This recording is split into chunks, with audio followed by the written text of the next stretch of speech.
And I like something you said. It's something I thought about. I mean, I like a lot of things you say, but Hmm. something very specific. But also, I think it's a problem too within our community is that we we believe that we have to be almost like these unicorn, superhuman beings in Right. order to have a company. And that's actually how it feels a lot of the time, where it's like, dang, I really gotta be this type of dude that's outworking every human being on the planet, as opposed to looking at how other communities who have been successful doing it. And you realize like nobody else is actually working that hard. But the truth is that it doesn't require that hard of work either. Right.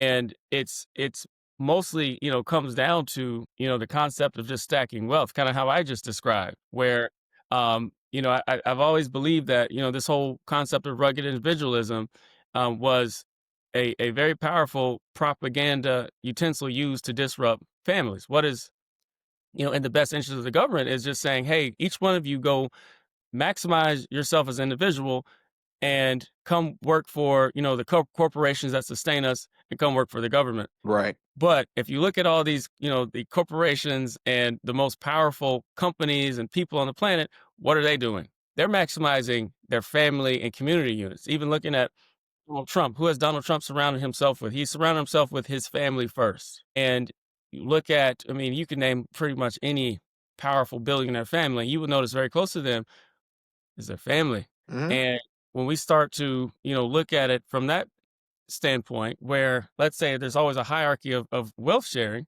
then you say, so it's family, it's close associates, it's, the more like people, the more people are like you, the more they're willing to share this information with you. And Right. so we start to, look at these hierarchies. And that's another, I think a mass misconception even within our community where, and I'm speaking for myself here. When I, fell for the romanticized version of startups, and I went out there and I tried to do it by myself. I'm gonna start this company by myself. I'm gonna make it. And the truth of the matter is that me doing all that work got me to the starting blocks Right. of building a company. Not even, actually, let me not say building a company, being in business. The blocks of being in business, not even the starting blocks of building a company. And the more I've studied and looked at, other cultures and communities, I realized I'm like, no, this thing is actually, this is a Herculean team effort that is like, hey, between the 20 of us, we got a coder, a lawyer, marketing, sales, and we are going to collaborate. And you know your stuff so well that we're never going to cross paths. You're going to be teaching me something because you're so good at what you do.